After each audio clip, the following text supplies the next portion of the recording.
I was not aboard the Almoner when they killed her, and that is the only reason I am alive to tell you what we did about it. I had been her loadmaster for 9 years. She was an old relief hull, broad and slow, painted the dull off-white we used for ships that were meant to be left alone. On her flanks, port and starboard, in a blue so pale it read almost gray at distance, was the open hand. The banner Earth flew over anything that carried the wounded, the displaced, the people who had run out of somewhere to stand. The open hand meant one thing in every language we had ever taught it to. This ship makes war on no one, and no one makes war on it. We had flown it for 40 years across a quarter of the local arm. In all that time, not one government, not one raider crew, not one of the squabbling little empires that fenced each other along the trade lanes had ever fired on it. They did not fire on it because it was sacred. They did not fire on it because firing on it was beneath them. Whatever the reason, the banner held, and we trusted the banner the way a man trusts the ground. The Selu came to us out of a coup. I should explain the Selu, because most people who watch the old recordings have forgotten that they were ever a people at all. They were a small folk, soft-voiced, careful with their hands, who lived on 3 damp worlds at the edge of the Viren Compact's territory. They were not citizens of the Compact, and they were not enemies of it. They were a protectorate, which in that part of space meant they paid for the privilege of being left alone, and for a long time being left alone was all they wanted. They had a council of elders, a great deal of poetry, and no fleet to speak of. When the Iron Quorum took the Compact, when the Marshal General and his officers walked into the old assembly with sidearms and walked out as the government, the Selu were among the first to understand that the rules had changed. The new men did not want protectorates. They wanted production. They wanted obedience that could be counted. And the Selu, who counted poorly and obeyed worse, were marked. So they ran. Not all of them, most of them could not, and what happened to the ones who could not is a separate grief that the galaxy has also chosen to forget. But a few thousand reached the relief corridors, and the relief corridors, by every treaty anyone had ever signed, ran under the open hand. We took them in. That is what the banner was for. I remember the day we loaded the last of them. I was on the cargo deck, signing manifests, when an old Selu came down the ramp carrying a younger one on his back. The younger one had been hurt in the running and could not walk. The old one set him down very gently against a bulkhead, the way you set down something you have carried a long way, and then he turned to me and put his small hands together and bowed, and he said in careful, broken standard, "We did not think anyone would come." I have thought about that sentence more than any other in my life. We did not think anyone would come. I told him we had come. I told him the ship was safe. I believed it. The banner was on the hull. I was off ship when they died because of a coupling. It is a stupid, ordinary thing, and I have made my peace with the stupidity of it mostly.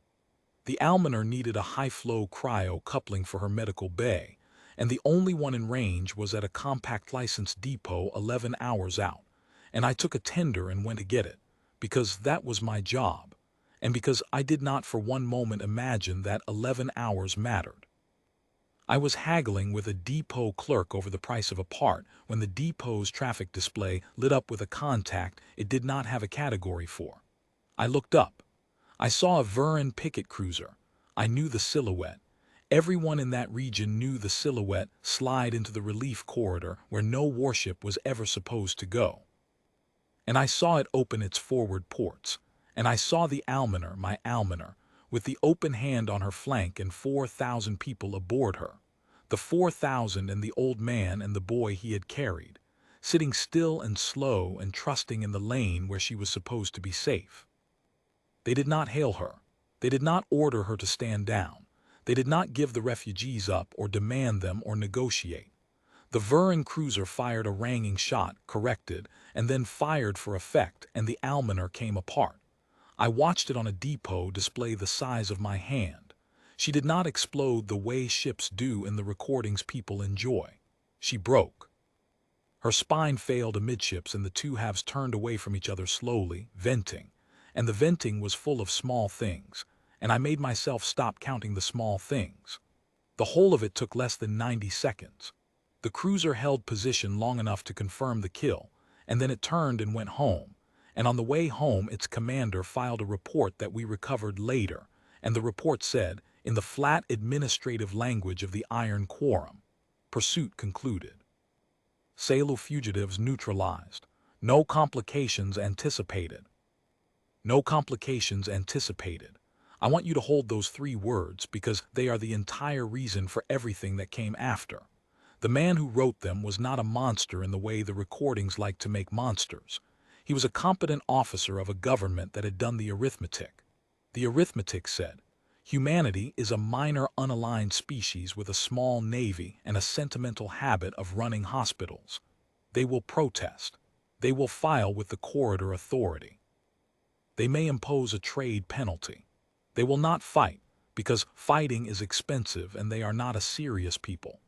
The banner is a courtesy we have extended to them for 40 years out of indifference, and a courtesy can be withdrawn. He did the arithmetic and the arithmetic was wrong, and it was wrong in a way that no Vuran officer was equipped to understand, because the Iron Quorum had never once in its short life been made to pay for anything. I made my way back to Earth aboard a series of slow freighters, because no one would fly me direct, and the whole way back I composed the speech I would give. It was a furious speech. It was full of demands. I was going to stand in front of someone who mattered, and I was going to make them feel the 90 seconds the way I had felt them. By the time I reached the orbital terminal at Earth, I had rehearsed it 400 times. I never gave it. There was no one to give it to. The decision had already been made, and it had been made without speeches. This is the part the recordings get wrong, so I will tell it carefully. People imagine that we rose up in rage. They imagine shouting in chambers, fists on tables, a great cry going out across the homeworld. There was none of that. What there was quiet. I came down the gantry at the terminal expecting grief, and found instead a kind of stillness I had no name for, a stillness that had purpose in it. People were not weeping in the corridors.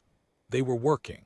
There was a directness to how they moved that I had never seen in my own species before, and it frightened me a little, the way it frightens you to see someone you love stop crying and go very calm. I learned later what had happened in the hours after the almoner died, and I will tell you because almost no one outside it knows. The recording of the kill, the full recording, 90 seconds, the banner clearly visible, the Salu clearly visible, the cruiser's hail channel silent throughout, reached the people who needed to see it within a day. It was shown once without commentary to the bodies that govern such things. And then a man whose name I will not give you, because he asked that it never be attached to this, stood up and said a single sentence, and the sentence was, "We will not be a people who flies a banner it cannot keep." That was all. There was no vote in the theatrical sense. There was the showing and the sentence, and then there was the account. I had not known the account existed. Almost no one had. For 30 years, while we flew our slow white ships under our gentle banner, and let the empires of the arm regard us as a sentimental minor power, a small number of people on Earth had been quietly building something for exactly the day the banner failed. It was not a fleet kept for conquest. It had no standing orders to expand our territory or seize anyone's worlds. It was a single instrument with a single function, and its function was this. If anyone ever decided that the open hand could be fired on without consequence, the account would demonstrate once completely, and in a manner no one would ever need to see twice, exactly how expensive that decision had been. It was named the way it was named on purpose. An account is a ledger. A ledger is a record of what is owed. The people who built it believed that there are debts which, if they are not paid, unmake the meaning of every promise a civilization has ever made. The 4,000 aboard the almoner were owed a debt. The account had been built to pay it. They came for me because I was a witness. The account's commander, Fleet Admiral Idris Vane, a spare gray woman who spoke as though words cost her money, wanted someone aboard the flagship who had stood on the almoner's deck, who had signed the manifests, who could say afterward, truthfully and under oath, what had been done and why. She told me this in a small gray room without ceremony. She said, I am not bringing you to fight. You will fire nothing and command nothing. I am bringing you so that when this is over there is a man who can tell it plainly. Will you come?" I said I would come. She nodded once as if I had confirmed a delivery, and that was the whole of my recruitment. The flagship was called the Cold Harbor. I want to describe her, because she was nothing like the Almoner and nothing like the picket cruiser that killed her. The Veran cruiser had been ornamented. They ornamented everything, the quorum, gold filigree on the prow, the Marshal General's sigil worked into the hull in raised relief, a vain little warship for a vain young government. The Cold Harbor had no ornament at all. She was a long dark wedge of a ship, matte and seamed, her plating scarred from yard work and never repainted, every external surface chosen for what it did and nothing for what it looked like. She did not announce herself. She did not need to. Standing in her forward bay, looking down the length of her, I understood for the first time that my people had been keeping a secret, and the secret was not a weapon. The secret was a decision. The weapon was only the shape the decision took. We were not one ship. I should be clear about that, because the people who like to tell this story as a tale of one heroic vessel against an empire have misunderstood everything about us. We were a fleet, disciplined, layered, and very large, and the Cold Harbor was merely the place from which it was directed. The disproportion was the point. The Veran cruiser had needed only itself to kill 4,000 unarmed people. We did not send one ship to answer because we did not wish to make it a contest. We sent enough that there could be no contest at all. There is a kind of mercy in overwhelming force that smaller forces never offer. It is over quickly, and the question of whether the other side might have one is never on the table to tempt anyone into prolonging it. Admiral Vane said this to me once, watching the fleet form up in the dark beyond Earth's orbit. She said, "A fair fight is a thing you arrange when you are not sure you are right. We are sure." We crossed to Tharon in 11 days. Tharon was the Compact's homeworld and the seat of the Iron Quorum, a heavy amber planet wrapped in haze, ringed with orbital fortresses and the assembled strength of the Veran war fleet, the fleet that had, in 3 short years, broken every neighbor the Compact had and taught the whole arm to lower its eyes. They had perhaps 400 warships in home space. It was, by the standards of that region, an unanswerable concentration of force. I watched it resolve on the Cold Harbor's displays as we came in, and I will admit that my heart failed me a little. 400 warships. I thought of the Almoner's broad, slow flank and the small things venting into the dark, and I thought, this was a mistake. We are 4,000 more bodies about to be added to the count. I was wrong, and the manner in which I was wrong is the whole of what I want you to understand. The Quorum saw us coming, of course. We made no effort to hide. We came in bright and open and broadcasting on every Veran military channel a single transmission, recorded in Admiral Vane's flat voice, repeated without variation.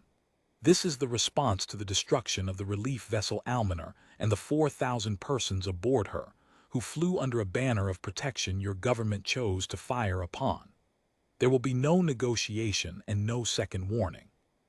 Stand your fleet down and surrender the officers responsible or be removed. You have 1 hour. That was the entirety of our diplomacy. 1 transmission, 1 hour. The clock ran on the bridge display where everyone could see it. The Quorum did not stand down. I have wondered why, and I think the answer is the same arithmetic that killed the Almoner. They looked at us, a sentimental minor species, a navy no one had ever seen fight, and they could not make the numbers come out to surrender. They had 400 ships and the heaviest fortifications in the region and the momentum of 3 years of unbroken victory. Their officers had never lost. Losing was not in the arithmetic. So the Marshal General did the thing that men who have never paid for anything always do when they are finally presented with the bill. He refused to believe it was real. He sent us, in reply, a recording of his own, the sigil, the gold, the practiced contempt, informing us that the Compact did not answer threats from lesser peoples, and that our fleet would be destroyed as a lesson to any other minor power that imagined itself our equal. He used the word lesser 4 times. I counted. And then the hour ran out, and the account did what it had been built to do. I have tried many times to describe what followed in a way that does it honor without making it sound like the recordings, which turn it into spectacle. It was not spectacle, it was procedure. That is the thing no one outside the Cold Harbor's bridge has ever been able to feel. There was no cheering, no triumph, no rage. There was a fleet that had already grieved, weeks ago, in the stillness of the corridors at home, and had nothing left in it but the work. Admiral Vane did not raise her voice. She gave the order to begin the way you might tell a surgeon to begin, and the bridge crew answered in the clipped flat acknowledgments of people performing a task they had rehearsed until it had no feeling left in it. Element by element, the account moved. We took the orbital fortresses first. They were the strongest things the compact had, and they lasted 11 minutes. I watched our forward elements approach them not in a charge but in a measured, geometric advance, each ship covering the one ahead, the whole formation absorbing the quorum's fire and redistributing it across hulls built to take it, while our own weapons spoke once, twice, in short disciplined intervals, and the fortresses came apart one after another in the same broken way the almoner had come apart, except that these had fired first, and these were full of soldiers and not refugees. I felt the difference in my chest. The quorum's war fleet rose to meet us in a great desperate wave, 400 ships flinging themselves at our advance, and our advance did not break stride. We had built for this. We had spent 30 quiet years building for exactly this, and the 400 ships of the most feared fleet in the arm met an instrument designed across 3 decades to answer them, and the contest everyone had imagined simply did not occur. They were brave. I will say that for them. Veteran officers fought their ships well to the last, with a courage their government had not earned. It did not matter. Courage against the account was like courage against the tide. The numbers came out the way the people who built us had always known they would, and within the hour the war fleet of the Iron Quorum had ceased to exist as a fleet and become a slowly expanding field of cooling metal around an amber world. We did not stop there, and this is the part that troubles the people who tell the story, so I will tell it as plainly as Admiral Vane asked me to. We went down. Not to the world, we touched no city, killed no civilians, burned no fields. That was a line drawn in iron from the first hour and never crossed. We went to the Quorum. The Iron Quorum governed from a single fortified complex, the old assembly the Marshal General had walked into with a sidearm, and we put a force on the ground there, a hard, methodical force that took the complex room by room while the rest of us held the sky. They surrendered the Marshal General to us in the end. His own officers gave him up, the ones who were left, because the arithmetic had finally, catastrophically resolved, and there is nothing in the universe more eager to be reasonable than a man who has just discovered the bill is real.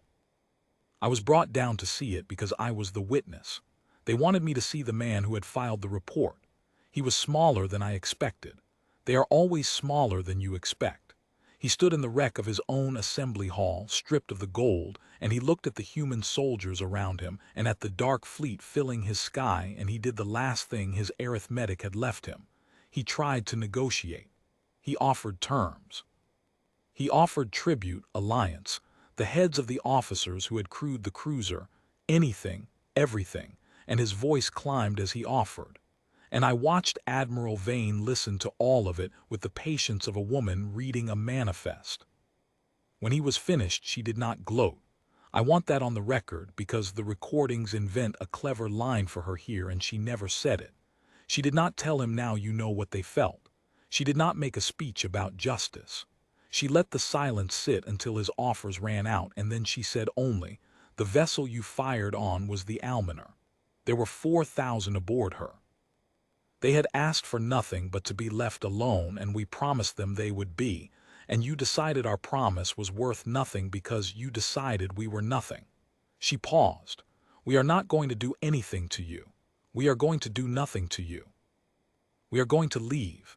And we are going to take the Selu who remain in your territory with us, all of them, and your war is over, and your fleet is gone, and your neighbors heard the hour you were given and watched what an hour cost, and you are going to live in what is left, which is a government with no teeth in a region that is no longer afraid of you. That is the sentence. There is no appeal, because there is no longer anyone in your sky to appeal to. And then we left. That is the ending nobody believes. We did not raise Theron. We did not occupy it. We did not extract tribute or plant a flag. We had come to demonstrate one thing, that the open hand could not be fired on, and we had demonstrated it so completely that nothing else was necessary. The iron quorum survived, in the way a man survives who has lost both hands, alive and ruined, and a warning to everyone who looks at him. We gathered every Selu we could find in compact space, the ones who had not made it to the corridors, the ones the quorum had marked, and we put them aboard ships flying the open hand, and we brought them home with us. There were not as many as there should have been. There never are. But there were some, and among them, alive, was the old one who had carried the boy down our ramp, though the boy himself we never found, and I have signed enough manifests in my life to know what an empty line means. I stood beside that old Selu on the deck of the cold harbor as Theron fell away behind us, amber and hazed and silent. He had heard, by then, what we had done. He put his small hands together and bowed to me the way he had bowed on the cargo deck of the Almoner, a year and a lifetime ago, and he said again in his careful broken standard, the same words. We did not think anyone would come. I told him the same thing I had told him then. I told him we had come. I am old now, and I have told this story under oath more times than I can count, and people still ask me the same two questions, and I will answer them here so that they are written down once, plainly, the way the Admiral wanted. They ask whether it was justice or whether it was simply a larger crime. I tell them I do not know the answer to that, and that the question may not have one. I tell them that 4,000 people who had asked for nothing were killed under a banner that promised they were safe, by a government that did the arithmetic and decided the promise was worth nothing because it decided we were worth nothing. And I tell them that we decided, as a people, that the promise was worth everything, that a banner you cannot keep is a lie you tell the desperate, and that we would rather be the kind of people who answer such a thing completely than the kind who file a protest and fly the banner anyway, knowing it means nothing. Whether that is justice, I leave to others. I know only that the open hand has flown in that part of space for 60 years since, over our slow white ships full of the wounded and the displaced, and the people who have run out of somewhere to stand, and that in 60 years not one government, not one raider, not one of the proud little empires that still fence each other along the lanes, has ever once raised a weapon against it. They do not fire on it now because it is sacred. They do not fire on it because it is beneath them. They do not fire on it for the only reason that has ever truly kept a banner flying anywhere, which is that they know, with the cold certainty the Iron Quorum learned in a single hour over Theron, exactly what the price would be. The second question they ask is whether we would do it again. I tell them the truth, which is that the account still exists. It has not moved in 60 years. It does not need to. It sits in the dark beyond our orbit, dark and seamed and unornamented, waiting for the day the banner fails again, and the people who tend it are not soldiers hungry for a fight. They are bookkeepers. They keep a ledger. And every relief ship that comes home safe, every refugee who walks down a ramp and is met, every old man who puts his hands together and bows and finds that someone came, every one of those is a line in the ledger that did not have to be paid in the way the Almoner was paid for. We keep the book balanced. That is all we have ever done. That is all we will ever do. But the 4,000 are in it, and they always will be. And any government anywhere that ever again does the arithmetic and decides that the open hand can be fired on without complication should know that the book is open, and the pen is dark and seamed and waiting in our sky, and the hour we give will be exactly one, and it will be the last hour they are ever given.